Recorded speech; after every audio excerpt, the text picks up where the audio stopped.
اللہ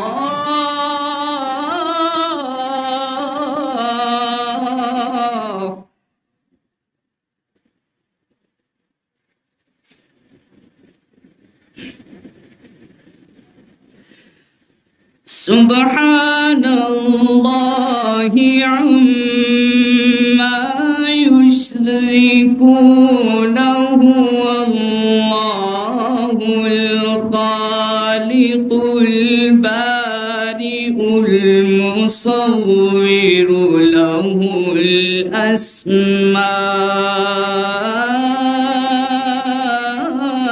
الحسنى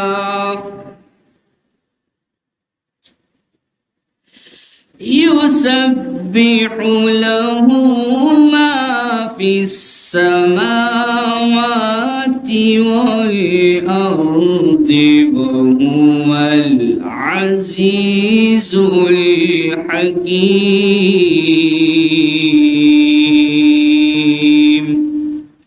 صدق الله العظيم.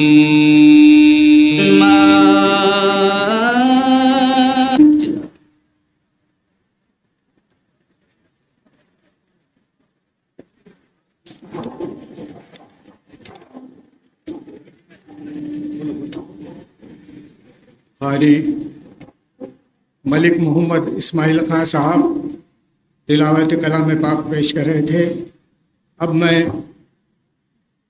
ممتاز نعت خان جناب محمد شفیع قادری صاحب سے گزارش کروں گا کہ وہ بارگاہ رسالت مآب صلی اللہ علیہ وسلم میں ہدیہ نعت پیش کرنے کی سعادت حاصل کریں.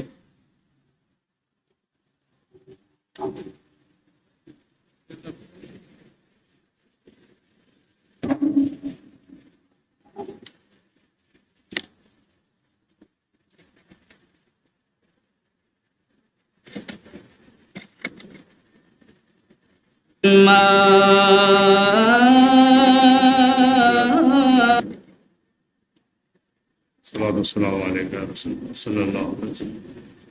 السلام علیکم ورحمۃ اللہ وبرکاتہ.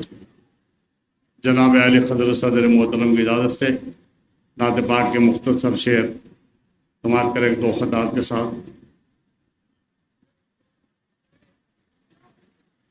مجھ گناہگار پر ہے یہ کیسا کرم، ارے مجھ گناہگار پر ہے یہ کیسا کرم، مجھ کو اللہ نے کیا سے کیا کر دیا، آنکھ کو وقف نور نبی کر دیا، دل مقام شہ بیا کر دیا. میرے دامن کے وسعت کا کیا پوچھنا، اس میں رہتی ہے ہر وقت ان کی عطا. اب کسی کے کرم کی ضرورت نہیں، اب کسی کے کرم کی ضرورت نہیں، جتنا سرکار نے ہاتھ اٹھا کر دیا. اب کسی کے کرم کی ضرورت نہیں، تاجدار مدینہ شہبر پر پل رہے ہیں سبھی آپ کی بھیک پر. جس کو چاہا وہیں سے عطا کر دیا، جس کو چاہا وہیں سے عطا کر دیا، جس کو چاہا مدینہ بلا کر دیا، جس کو چاہا وہیں سے عطا کر دیا، جس کو چاہا مدینہ بلا کر دیا. اب کسی کے کرم کی ضرورت نہیں، جتنا سرکار نے ہاتھ اٹھا کر دیا. واہ کیا جود و کرم اے شہبت ہا تیرا، نہیں سنتا ہی نہیں مانگنے والا تیرا، نہیں سنتا ہی نہیں۔ تیرے ٹکڑوں پہ پلے غیر کی ٹھوکر پہ نہ ڈال، تیرے ٹکڑوں پہ پلے غیر کی ٹھوکر پہ نہ ڈال۔ جھڑکیاں کھائیں کہاں چھوڑ کے صدقہ تیرا، جھڑکیاں کھائیں کہاں۔ فرش والے تیری شوکت کا علو کیا جانے، فرش والے تیری شوکت کا علو کیا جانے۔ خسروا عرش پہ اڑتا ہے پھریرا تیرا، نہیں سنتا ہی نہیں۔ میں تو مالک ہی کہوں گا کہ ہو مالک کے حبیب، میں تو مالک ہی کہوں گا کہ ہو مالک کے حبیب۔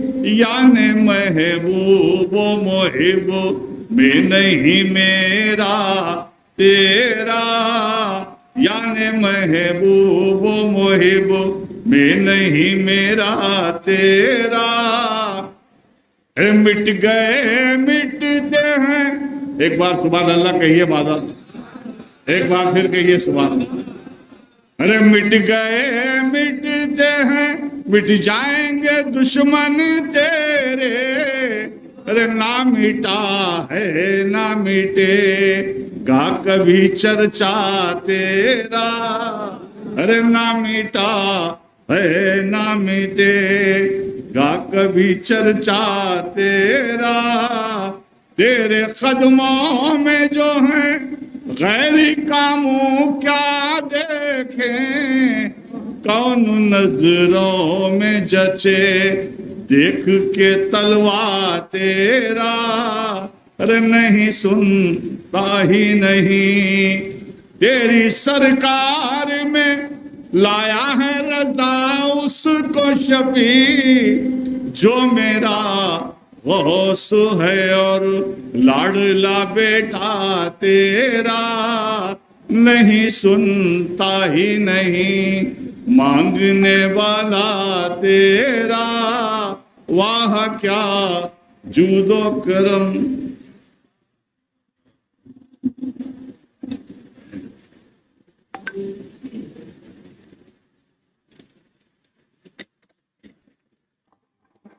محمد شفیع قادری صاحب اپنے مخصوص لہن میں بارگاہ رسالت محمد صلی اللہ علیہ وسلم میں ہدیہ نعت پیش کر رہے تھے۔ اب میں مولانا سید شاہ ظہیر الدین علی صوفی قادری صاحب سجادہ نشین صوفی اعظم سے ادباً گزارش کروں گا کہ وہ اس مقدس جلسہ یوم القرآن کو مخاطب کرنے کی سعادت حاصل کرے۔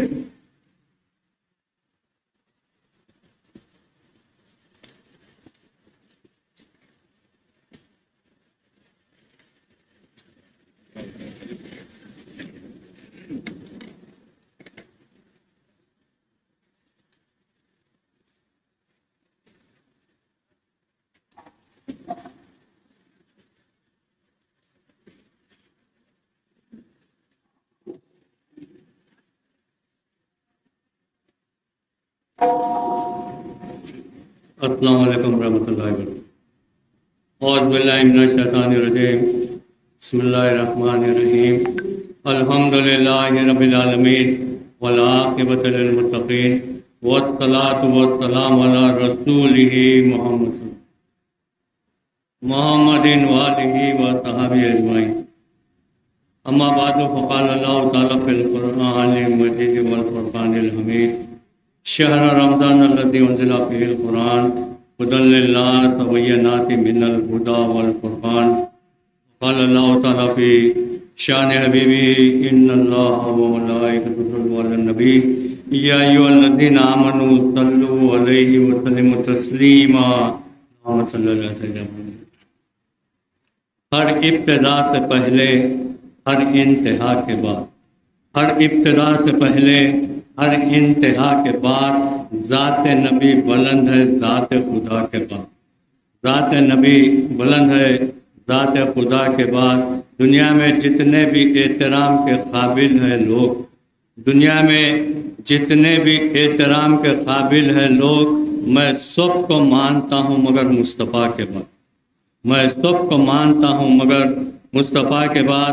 سنتے ہیں ڈوبنے سے جان جاتی، سنتے ہیں ڈوبنے سے جان جاتی ہے، عشق مصطفیٰ میں ڈوبنے سے جان میں جانا، عشق مصطفیٰ میں ڈوبنے سے جان میں جان آتی ہے۔ نگران جلسہ نقیب ملت بارسٹر الحاج اسد الدین اویسی صاحب، معزز رکن پارلیمان و صدر کل ہند مجلس اتحاد المسلمین مولانا سید احمد پاشا قادری صاحب، معتمد عمومی کل ہند مجلس اتحاد المسلمین، علی جناب الحاج میر ذوالفقار علی صاحب، رکن اسمبلی حلقہ چار مینار، جناب کوثر محی الدین صاحب، رکن اسمبلی کاروان، جناب جعفر حسین میرا صاحب، رکن اسمبلی یاقوت پورہ، جناب مبین صاحب، رکن اسمبلی حلقہ بہادر پورہ، مرزا رحمت بیگ صاحب قاضی معزز رکن کونسل، اراکین بلدیہ مجلسی قائدین، میرے عزیز بزرگوں دوستوں، آپ تمام حضرات چھترے واقف ہے کہ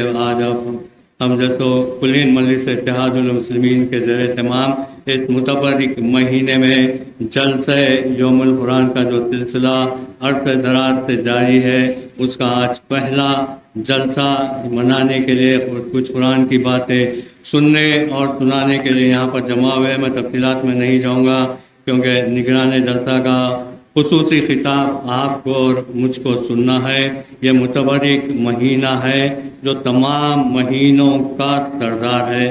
سرکار حضور غوث پاک اپنی کتاب غنیت الطالبین میں جیسے آپ مختلف سرداریاں لکھتے ہیں، اس میں آپ لکھتے ہیں کہ تمام انسانوں کے سردار حضرت آدم علیہ السلام، تمام انسانوں کے سردار حضرت آدم علیہ السلام، تمام انبیاء اور رسولوں کے سردار آپ کے میرے آقا محمد ربی صلی اللہ علیہ وسلم، حبشہ کے لوگوں کے سردار حضرت بلال حبشی رضی اللہ تعالیٰ، فارس کے لوگوں کو سردار حضرت سلمان فارسی رضی اللہ تعالیٰ، روم کے لوگوں کے سردار حضرت شعیب رومی رضی اللہ تعالیٰ، تمام شہروں کا سردار شہر مکہ، تمام پہاڑوں کا سردار کوہ طور سینا، تمام وادیوں کی سردار بیت المقدس کی وادی، تمام کنوؤں کا سردار زمزم کا کنواں، تمام پتھروں کا سردار حجر اسود، تمام اونٹنیوں کی سردار حضرت صالح علیہ السلام کی اونٹنی، اور تمام مچھلیوں کی سردار وہ مچھلی جس کے پیٹ میں حضرت یونس علیہ السلام تھے، اور تمام آسمانی کتابوں کی سردار قرآن مجید، اور قرآن مجید کی تمام صورتوں کی سردار سورہ فاتحہ، تمام دنوں کا سردار جمعے کا دن، تمام راتوں کی سردار شب قدر کی رات، اور تمام مہینوں کا سردار رمضان مبارک کا مہینہ۔ رمضان مبارک کا مہینہ ایسا متبرک و برکت والا مہینہ ہے بھائی، خود میرے آقا ارشاد فرماتے ہیں کہ اگر اس کی نعمتوں کا، انعامات کا اگر اظہار ہوتا تو لوگ دعا کرتے، تمنا کرتے کہ سال تمام یہ مہینہ، سال تمام یہ مہینہ رہے۔ ایسا برکتوں والا، رحمتوں والا مہینہ ہے جس میں ایک بندے مومن ایک نفل ادا کرتا ہے تو اس کو ایک فرض کے برابر ثواب دیا جاتا ہے۔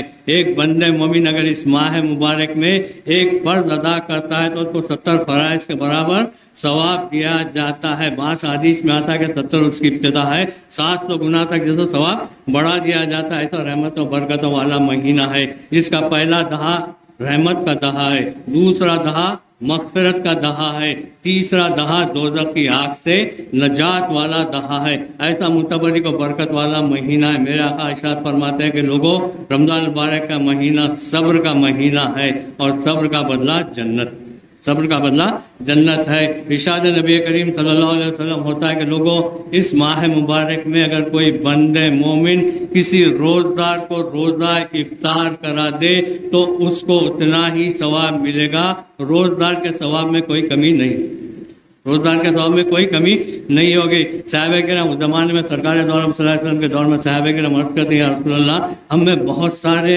ایسے نہیں جو روزدار کو روزہ افطار کرا سکے، تو میرے آقا نے ارشاد فرمایا کہ کھجوری سے صحیح، ایک پیالہ شربت ہی سے صحیح، ایک گلاس پانی سے ہی صحیح، اگر روزدار کو روزہ افطار کرا دیا جائے تو اس کو اتنا ہی ثواب ملے گا، روزدار کے ثواب میں کوئی کمی نہیں ہوگی، اس کو اتنا ہی ثواب ملے گا۔ ایک واقعہ ذہن میں رکھتے ہوئے اپنے موضوع پر آ جاتا ہوں۔ حضرت ثابت رضی اللہ تعالیٰ کے تعلق سے تاریخ میں آتا ہے کہ حضرت ثابت رضی اللہ تعالیٰ دیکھتے ہیں ایک مہاجر صحابی رسول، ان کے پاس کھانے کے لیے کچھ میسر نہیں ہے، تو وہ کیا کرتے ہیں کہ روزے پہ روزہ رکھتے جاتے ہیں۔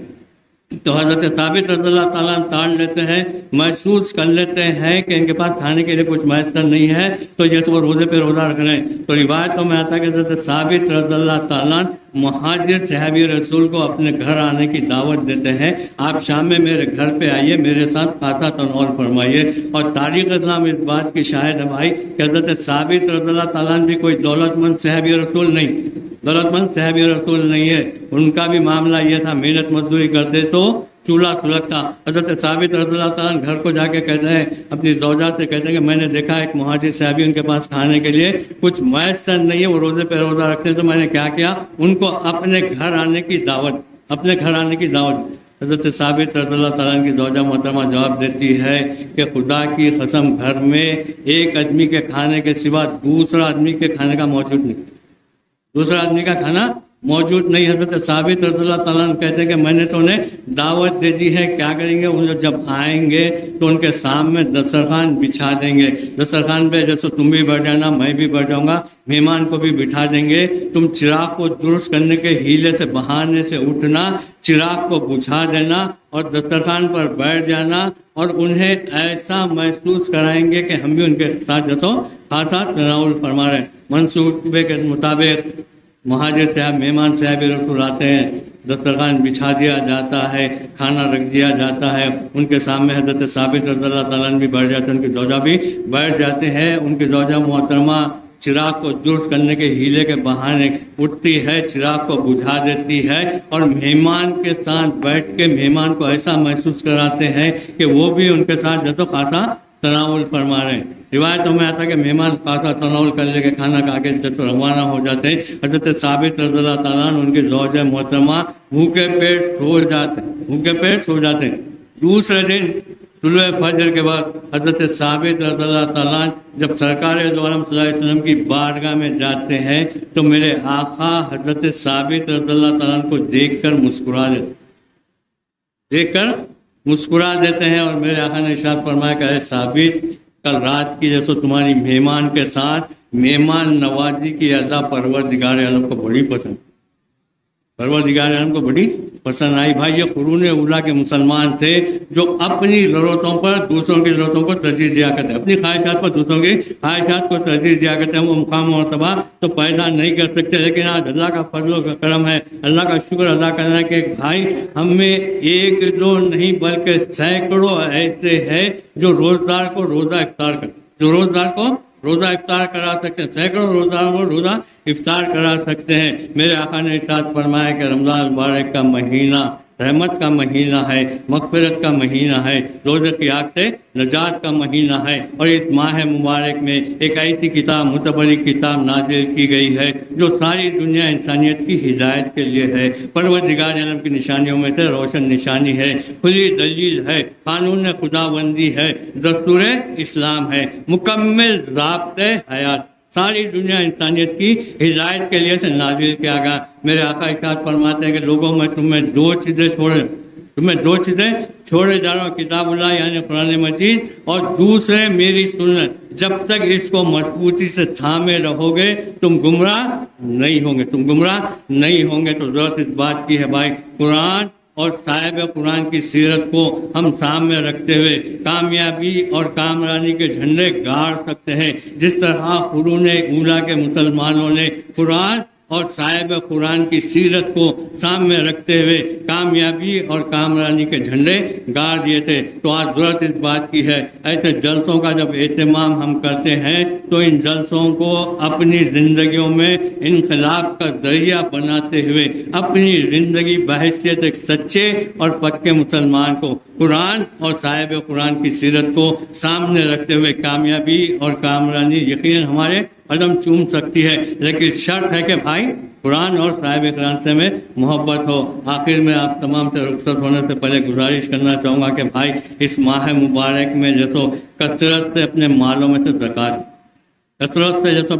سے زکوٰۃ نکالیے۔ بہت سارے ایسے مسلمان ہیں جو آپ کے سامنے ہاتھ پھیلا نہیں کرتے بھائی، لیکن ضروری ہر مسلمان، ہر صاحب نصاب مسلمان پر ضروری ہے کہ اپنے مالوں میں سے جیسو زکوٰۃ نکالے، اور زکوٰۃ کا حصہ بھائی 40 میں سے ایک حصہ۔ اور لوگ یہ کہتے ہیں کہ زکوٰۃ دینے سے مال میں کمی ہوتی، نہیں ہوتی بھائی، مال میں جیسو زیادتی ہو، زکوٰۃ ادا کرنے سے جو تو مال میں کمی نہیں ہوتی بلکہ زیادتی ہوتی ہے۔ حضرت موسیٰ علیہ السلام کا ایک واقعہ ذہن میں آنا رکھتے ہوئے رخصت ہو جاؤں گا۔ حضرت موسیٰ علیہ السلام کے دور میں ایک آدمی تھا، اس کا معاملہ یہ تھا، ایک دن کھاتا تھا، اس کو کھانے کو ملتا تھا، ایک دن جیسے بھوکا رہتا تھا۔ وہ حضرت موسیٰ علیہ السلام کے پاس آ کے پوچھتا ہے کہ اے موسیٰ یہ کیا ملا ہے؟ پروردگار کبھی کھانے کو ایک دن دیتا ہے، ایک دن کھانے کو نہیں دیتا، یہ کیا میری قسمت ہے؟ موسیٰ آپ ایسا کرو، آپ اللہ سے بات کرتے ہیں نا، رب کے بارگاہ میں آپ گفتگو کرتے ہیں نا، تو کیا کرو،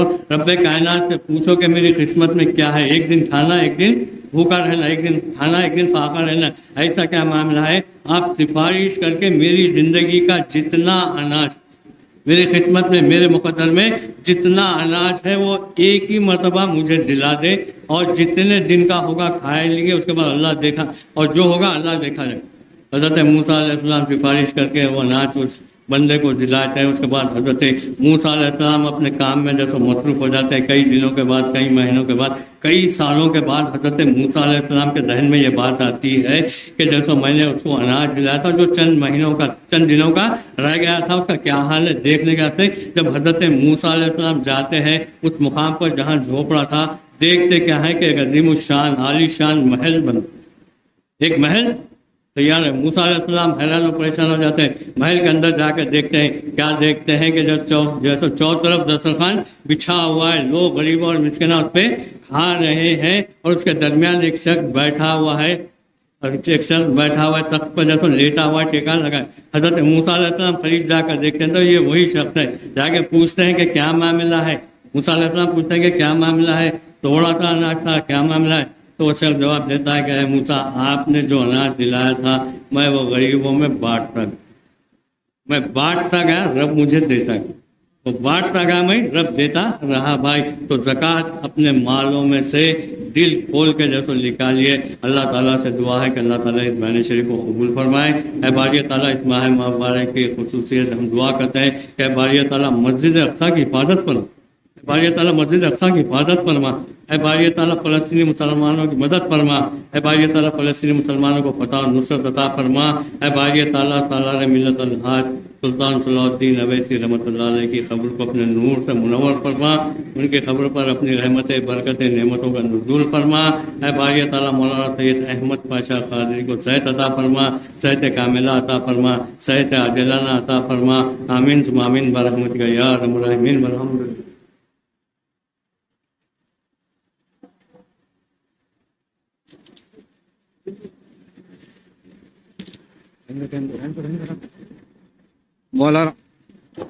مولانا سید شاہ ظہیر الدین علی صوفی قادری صاحب مخاطبت کی شرف حاصل کر رہے تھے۔ اب میں شہر کے ایک اور ممتاز نعت خواں قاری اسد اللہ شریف صاحب سے گزارش کروں گا کہ وہ بارگاہ رسالت محمد صلی اللہ علیہ وسلم میں ہدیہ نعت پیش کریں۔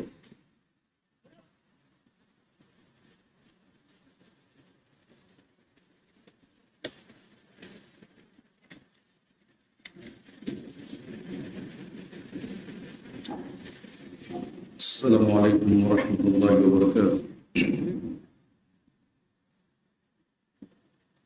جب دور سے طیبہ کے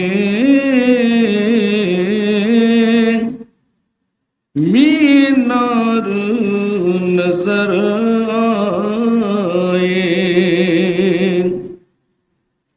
جب دور سے طیبہ کے مینار نظر آئے، مینار نظر آئے، مجرم کو رہائی کے آثار نظر آئے، مجرم کو رہائی کے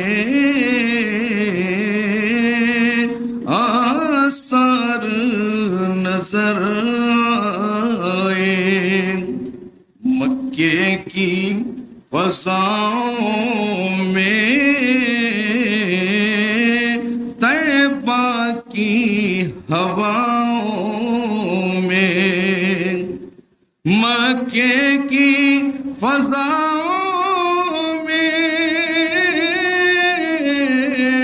طیبہ کی ہواؤں میں، طیبہ کی ہواؤں میں، ہم نے تو جدھر دیکھا سرکار نظر آئے، ہم نے تو جدھر دیکھا سرکار نظر آئے، تعریف کرے کیسے الفاظ نہیں ملتے، تعریف کرے کیسے الفاظ نہیں ملتے، جس وقت محمد کا دربار نظر آئے، جس وقت محمد کا دربار نظر آئے، مغرور کو طیبہ میں کچھ بھی نہ نظر آیا، مغرور کو طیبہ میں کچھ بھی نہ نظر آیا، مسکین کو ہر جانب انوار نظر آئے، مسکین کو ہر جانب انوار نظر آئے، دیدار مکاں کا تو ملتا ہے شرف یا رب، دیدار مکاں کا تو ملتا ہے شرف یا رب، ایک روز مکی کا بھی دیدار نظر آئے، طیبہ کے سوا ہم نے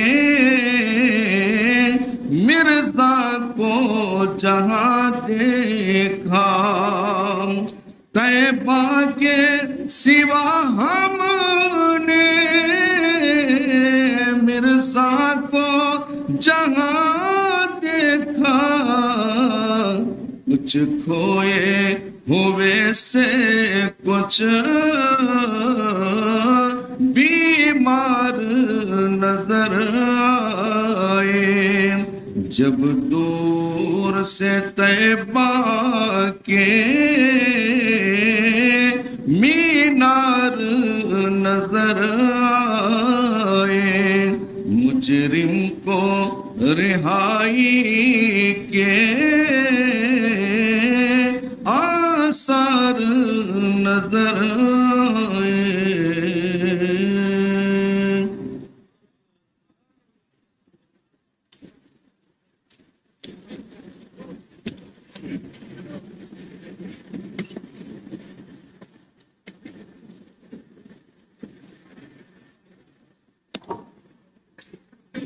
اب نگران جلسہ محترم نقیب ملت الحاج وائرس سر اسد الدین اویسی صاحب صدر کلی مجلس اتحاد المسلمین و رکن پارلیمنٹ آپ سے خطاب فرمائیں گے۔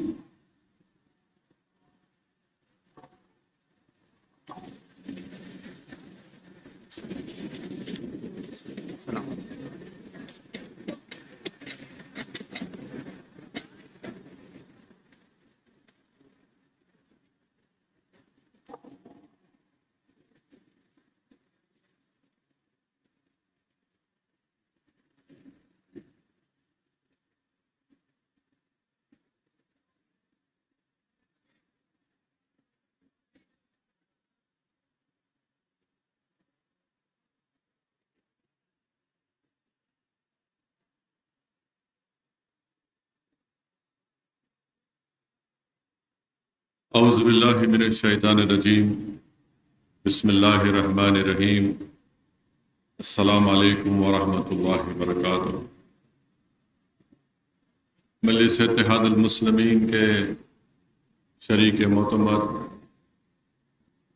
و سابقہ رکن اسمبلی عالی جناب احمد پاشا قادری صاحب،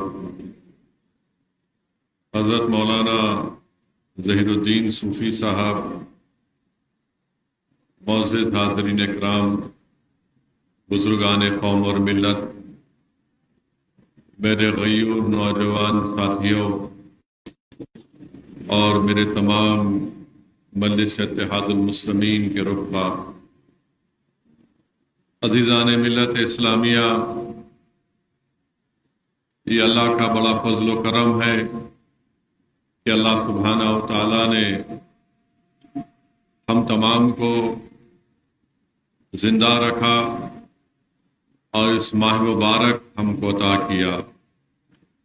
اللہ سبحانہ و تعالیٰ نے ہم کو زندہ بھی رکھا اور اللہ سبحانہ و تعالیٰ نے ہم کو ایک موقع دیا کہ ہم رمضان کے اس مبارک مہینے میں اللہ سبحانہ و تعالیٰ کو راضی کریں۔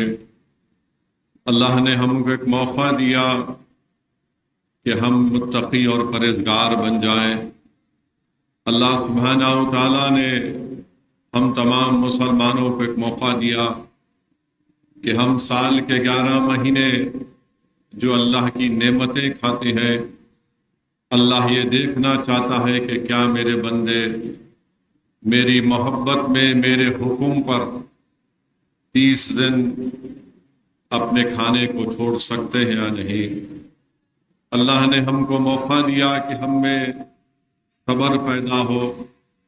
اللہ نے ہم کو ایک موقع دیا کہ ہم روزہ رکھ کر غریبوں کی بھوک کو، ان کی تکلیف کو محسوس کر سکے۔ اللہ نے ہم کو موقع دیا کہ ہم اس ماہ مبارک میں اللہ نے قرآن کریم کو نازل کیا، تو اللہ سبحانہ و تعالی ہم کو ایک موقع دے رہا ہے کہ ہم اللہ کے اس کلام کی تلاوت کریں، ہم اپنے اللہ کے کلام سے اپنے رشتے کو مضبوط کریں۔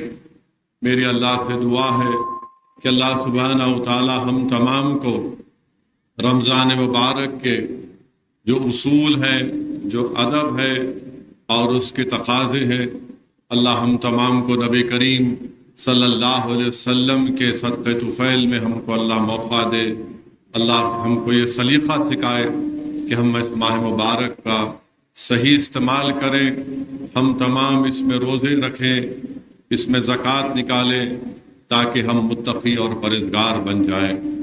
میرے عزیز دوستوں اور بزرگوں، میں شروعات میں یہ کہنا ضروری سمجھتا ہوں کہ آج غزہ میں جو فلسطینیوں پر ظلم ہو رہا ہے، پچھلے کئی مہینوں سے فلسطینیوں پر ظلم ہو رہا ہے، بلکہ 5 مہینے سے زیادہ ہو چکے ہیں۔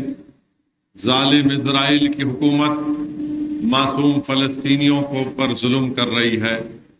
غزہ میں 21 لاکھ فلسطینیوں کی آبادی، 30,000 لوگوں کی موت ہو چکی ہے، 15,000 سے زائد معصوم بچوں کی موت اس میں ہوئی ہے۔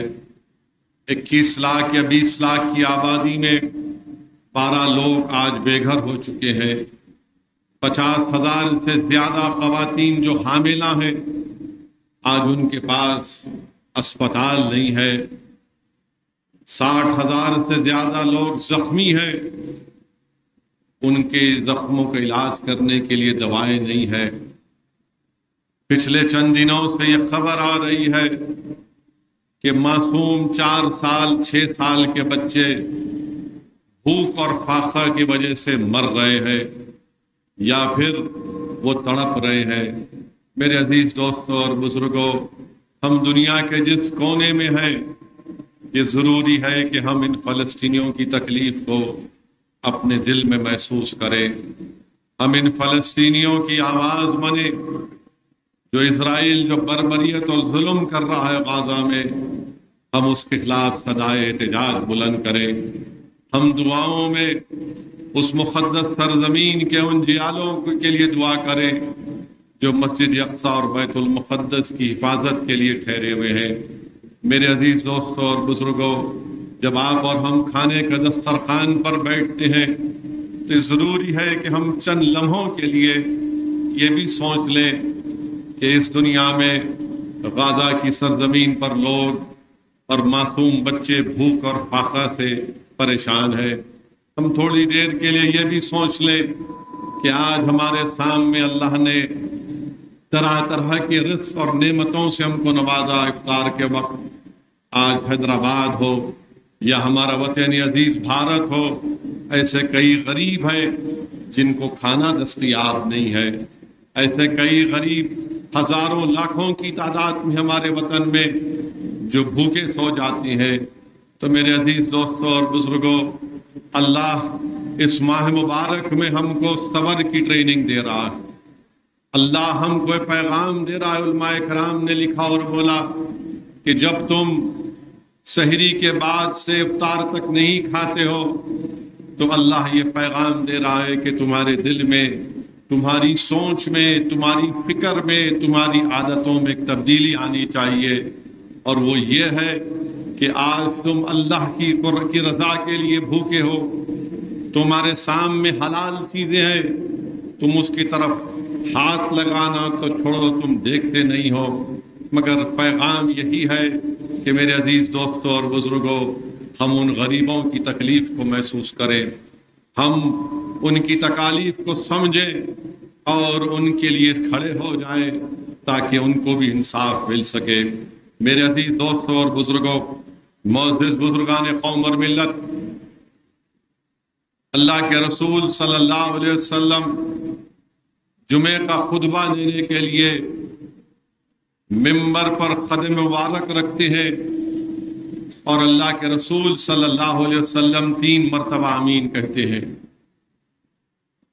نماز جمعہ کے بعد صحابہ کرام نے رسول اللہ صلی اللہ علیہ وسلم سے پوچھا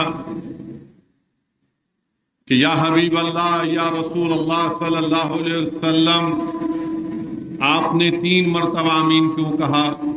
تو اللہ کے رسول صلی اللہ علیہ وسلم نے فرمایا کہ جبریل امین دعا کر رہے تھے، وہ دعا یہ کر رہے تھے کہ ہلاک ہو جائے وہ شخص جس نے اپنے ضعیف ماں باپ کو پایا اور ان کی خدمت نہیں کی۔ تو میں آمین کہا۔ صلی اللہ علیہ وسلم نے فرمایا، جبریل امین دعا کر رہے تھے کہ ہلاک ہو جائے وہ شخص جس نے رمضان کو پایا اور اس نے اپنے رب کو نہیں منایا یا اپنے گناہوں سے توبہ نہیں کی۔ تو میں نے آمین کہی۔ رسول اللہ صلی اللہ علیہ وسلم نے فرمایا، پھر جبریل امین نے دعا کی کہ ہلاک ہو جائے وہ شخص جس مجمع میں محمد مصطفیٰ صلی اللہ علیہ وسلم کا ذکر ہو اور وہاں پر لوگ محمد مصطفیٰ صلی اللہ علیہ وسلم پر درود و سلام نہیں بھیجتے، تو رحمت للعالمین صلی اللہ علیہ وسلم نے آمین کہی۔ تو میرے عزیز دوستوں اور بزرگوں، یہ حدیث شریف ہم سے کہہ رہی ہے کہ ہم ایک مرتبہ نہیں بلکہ زندگی کے جتنی سانسیں ہم میں باقی ہیں، ہم ہمیشہ اللہ کے رسول صلی اللہ علیہ وسلم پر درود و سلام کے نذرانے پیش کرتے رہے۔ اللہم صلی علی سیدنا محمد عبدک رسولک و ام الآل صحابہ وسلم۔ میرے عزیز دوستوں اور بزرگوں،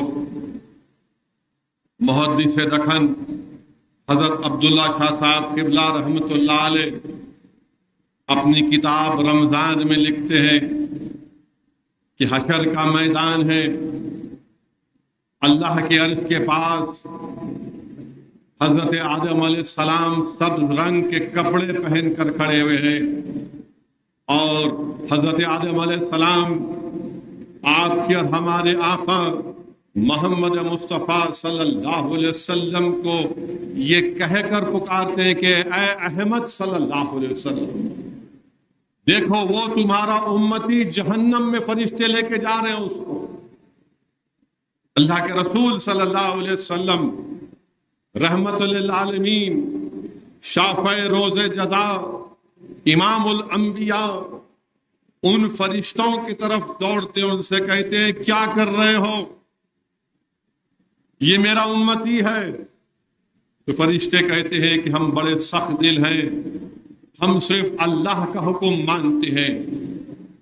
حدیث شریف کے الفاظ محدث دکن نے لکھے کہ اللہ کے رسول صلی اللہ علیہ وسلم اپنا دائنا ہاتھ مبارک اپنے پیشانی تک لے کر، پیشانی پر رکھ کر مڑ کر اللہ کی عرش کی طرف دیکھتے ہیں کہ یا اللہ تو نے مجھ سے وعدہ کیا تھا کہ میری امتی کو تو جہنم میں نہیں ڈالے گا، یا اللہ میری امتی کو جہنم میں مت ڈال۔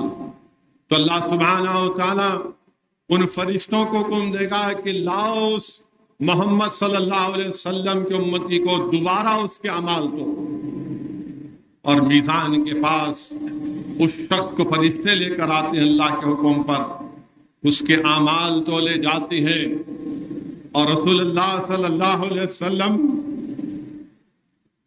اپنے لباس مبارک سے کاغذ کو نکال کر اس میزان میں جہاں پر نیکیوں کا پلڑا اس میں اس کاغذ کو رکھتے ہیں، تو اس کے نیکیوں کا پلڑا بڑھ جاتا ہے، گناہوں کا پلڑا نیچے ہو جاتا ہے۔ اللہ حکم فرماتا ہے دیکھو اس کی نیکیاں بڑھ چکی ہیں، فرشتوں سے کہتا ہے کہ اس کو لے کر جاؤ، اس کو جنت میں لے کر جاؤ۔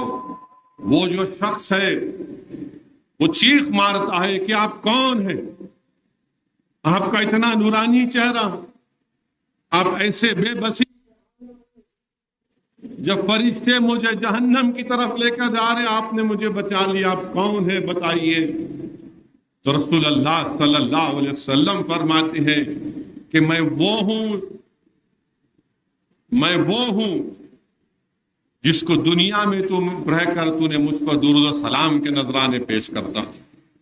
تو میرے عزیز دوستوں اور بزرگوں، جتنی زندگی ہماری باقی ہے اللہ کے حکم سے، اس کی ایک ایک سانس پر شکر ادا کرو۔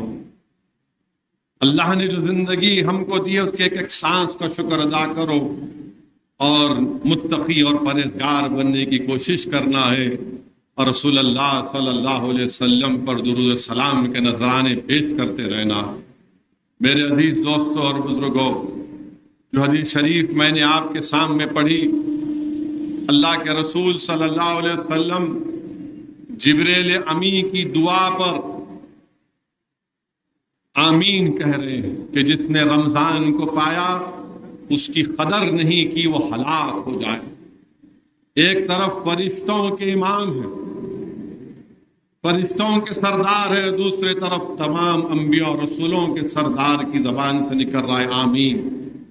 تو میرے عزیز دوستوں اور بزرگوں، اس ماہ مبارک کی قدر کریے، اللہ ہم کو توفیق دے کہ ہم رمضان کی قدر کریں، اور حدیث شریف میں اللہ کے رسول صلی اللہ علیہ وسلم نے فرمایا کہ اگر تم کو معلوم ہو جائے گا کہ رمضان کیا ہے تو تم یہ خواہش کرو گے کہ سال تمام رمضان رہے۔ میرے عزیز دوستوں اور بزرگوں، حدیث شریف میں آیا کہ یہ وہ ماہ مبارک ہے جس میں جہنم کے دروازوں کو بند کر دیا جاتا ہے۔ یہ وہ ماہ مبارک ہے جس میں شیاطین کو اللہ جکڑ دیتا ہے، قید کر دیتا ہے۔ یہ وہ ماہ مبارک ہے میرے عزیز دوستوں اور بزرگوں کہ اس کی ہر ساتھ میں اللہ غفور رحیم، رسول اللہ صلی اللہ علیہ وسلم کی امت کے گناہ گاروں کی مغفرت کرتا ہے اگر وہ توبہ کے لیے ہاتھ اٹھاتے ہیں۔ یہ وہ ماہ مبارک ہے جس کی راتوں میں اللہ اپنی شان کے مطابق آ کر یہ کہتا ہے کہ ہے کوئی مجھ سے اپنے گناہوں کی مغفرت کرنے والا۔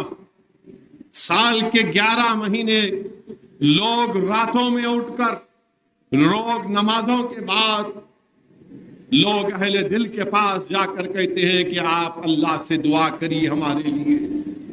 کوئی نماز کے بعد دعا کرتا ہے، کوئی راتوں میں اٹھ کر اللہ سے بھیک مانگتا ہے کہ پروردگار معاف کر دے، گناہوں میں لطف پت ہوں۔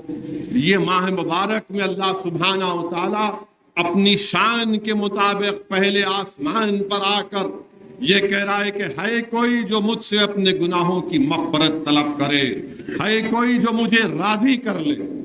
اندازہ لگائیے کہ رب کائنات کہہ رہا ہے کہ ہے کوئی جو مجھے راضی کرنا چاہتا ہے۔ میرے بھائی، جب اللہ کو راضی کر لیتے ہیں تو پھر دین و دنیا میں اس کو کامیابی مل جاتی۔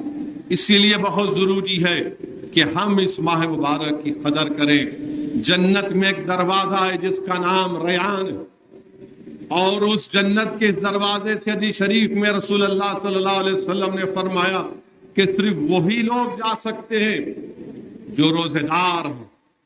جب روزے دار پولے صراط سے گزرے گا تو داروغہ جہنم، یعنی حدیث شریف میں آیا کہ جب روزے دار کو جہنم میں ڈالے گا تو آنکھ کمزور ہو جائے گی، تو داروغہ جہنم بولے گا اس میں کوئی روزدار ضرور ہے۔ جب حشر کے میدان میں ریاکاروں کی ایک لائن بنائی جائے گی، مجاہد ہوگا جو جہاد کیا، شہید ہوگا، اس سے کہا جائے گا کہ تو نے کیا کیا، تو کہے گا کہ میں نے جہاد کیا، جہاد کیا۔ تو اللہ حکم دے گا کہ دنیا میں جہاد اس لیے کیا تھا کیونکہ وہ دنیا میں عزت چاہتا تھا، جو اس کو مل چکی ہے اس کو نکالو۔ ریاکار ہوئے ڈالو، قاری ہوگا، امام ہوگا، حافظ قرآن ہوں گے، بولیں گے نہیں تم دنیا میں عزت چاہتے تھے، پہچان چاہتے تھے، نکالو ان کو۔ مگر ان ریاکاروں کی اس لائن میں روزے دار کا نام نہیں، روزے دار کا نام نہیں ہے۔ اسی لیے حدیث قدسی ہے کہ اللہ فرماتا ہے کہ روزہ میرے لیے ہے، میں اس کی جزا خود دینے والا ہوں۔ آپ اندازہ لگائیے کہ روزے کی جزا اللہ سبحانہ و تعالیٰ خود دے گا۔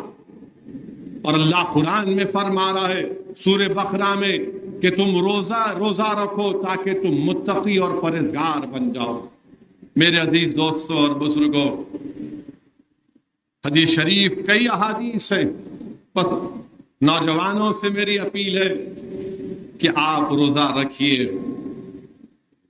کئی ایسے لوگ ہیں جو رمضان کی قدر نہیں کرتے، جن کی صحت اچھی ہے، جو سفر میں نہیں ہے، جن کے پاس استطاعت ہے، اس کے باوجود بھی روزہ نہیں رکھتے۔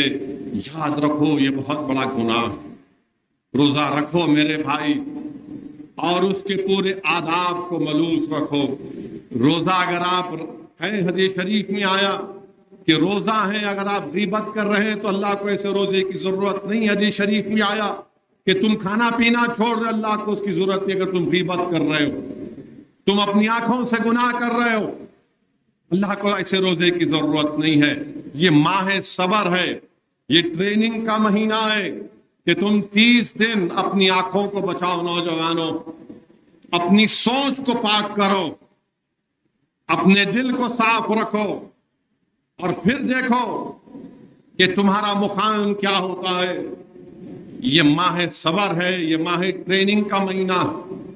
میرے عزیز دوستوں اور بزرگوں، اللہ سبحانہ و تعالیٰ نے اس ماہ مبارک میں قرآن کریم کو نازل کیا، قرآن کریم کو نازل کیا۔ اللہ سبحانہ و تعالیٰ نے اس رمضان کے مبارک مہینے میں قرآن کریم کو نازل کیا، اور قرآن کریم کے بارے میں علماء کرام نے لکھا، بلکہ قرآن کریم میں اللہ فرماتا ہے، سورہ فاطر کی آیات مجھے یاد آ رہی ہے، 29ویں آیات، کہ جو لوگ قرآن کی تلاوت کرتے ہیں، جو لوگ نمازیں پڑھتے ہیں، اور جو مال اللہ نے دیا، دولت مند یہ سمجھتا میری دولت ہے، اللہ بول رہا نہیں، جو مال میں تجھے دیا، تو یہ دولت مند لوگ یہ سمجھتے ہیں کہ میرا مال ہے، نہیں، وہ اللہ کا دیا ہوا مال ہے۔ تو اللہ فرما رہا ہے کہ جو میں نے مال تم کو دیا، تم چھپ کر یا کھلے عام تم غریبوں کی، محتاجوں کی مدد کرتے ہو۔ پھر قرآن کریم میں مفسرین نے لکھا کہ جو یہ 3 کام کرتے ہیں، قرآن کی تلاوت کرتے ہیں، نماز پڑھتے ہیں، اور اپنی دولت غریبوں کو دیتے ہیں، وہ اللہ سے بہترین تجارت کر رہے ہیں، اور ان کا فائدہ ہی فائدہ۔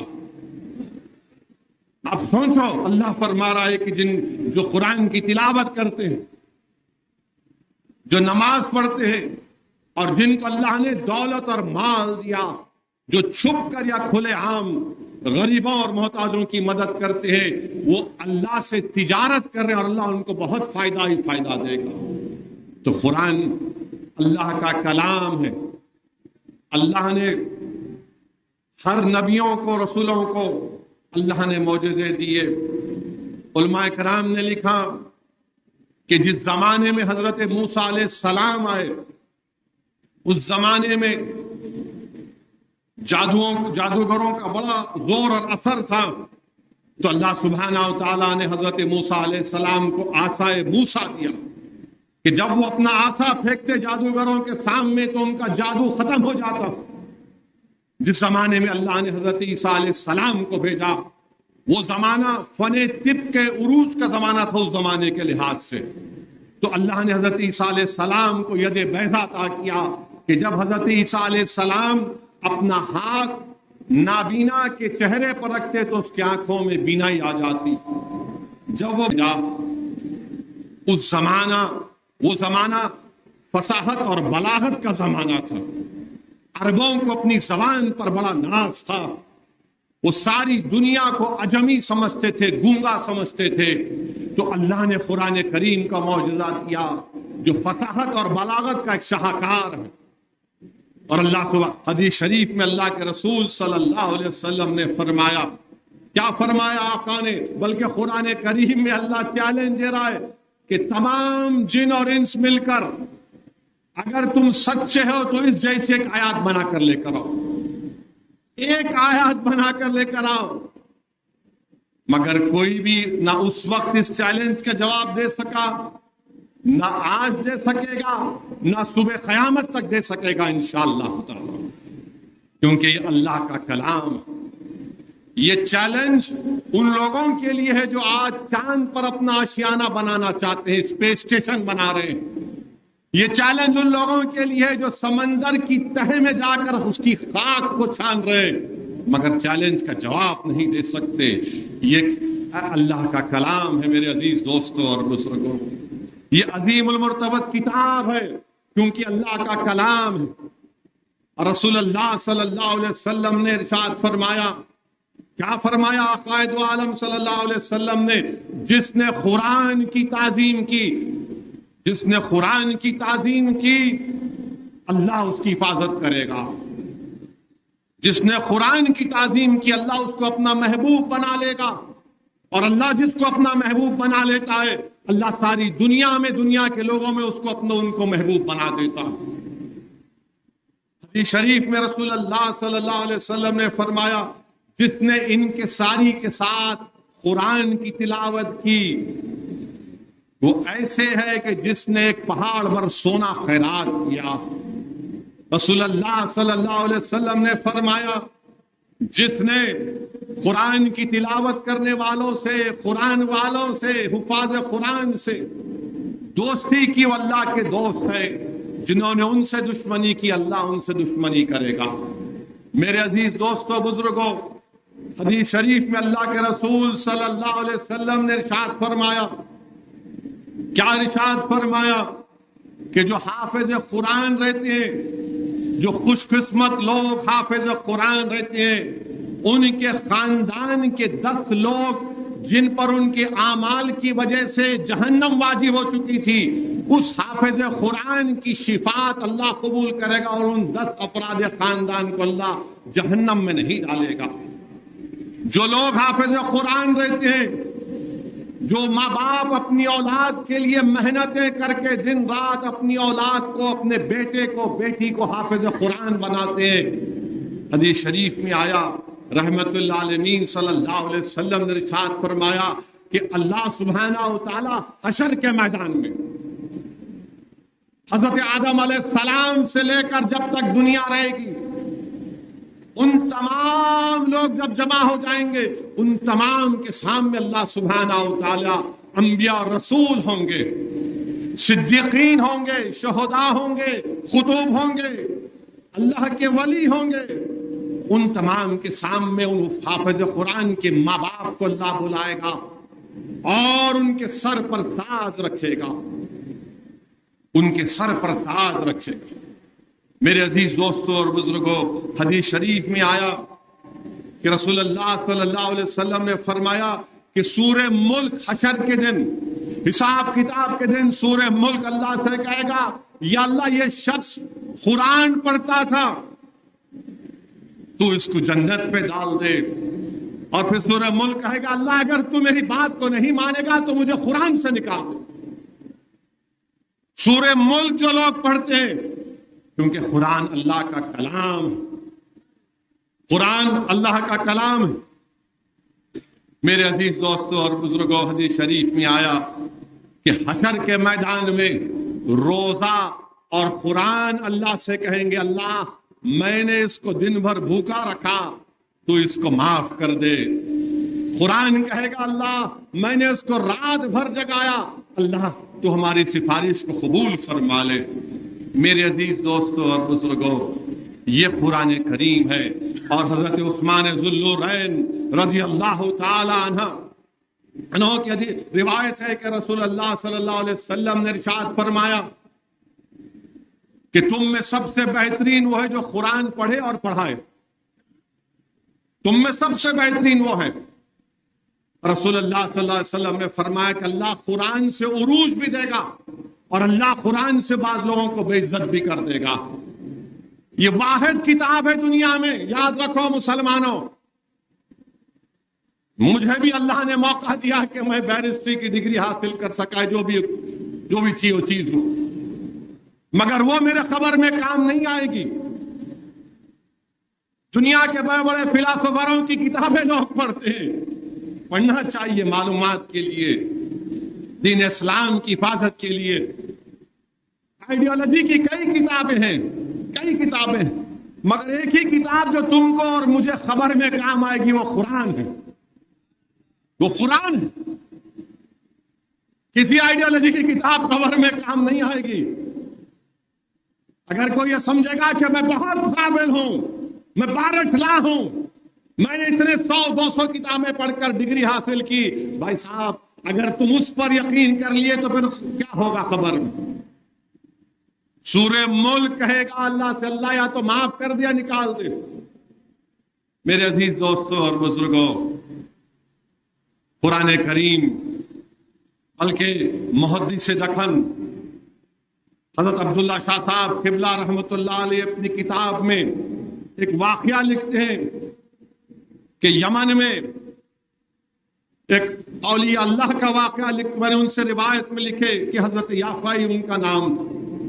کسی ایک جگہ پر ایک شخص کو قبر میں دفنایا گیا اور لوگ دفن کر کے واپس جا رہے تھے، اچانک ایک دھماکہ ہوا، دیکھا تو کیا اس میں سے ایک کتا نکل کے بھاگا، تو لوگ پریشان ہو گئے اور جا کے کسی اہل دل سے پوچھا یا پھر کوئی خواب میں اس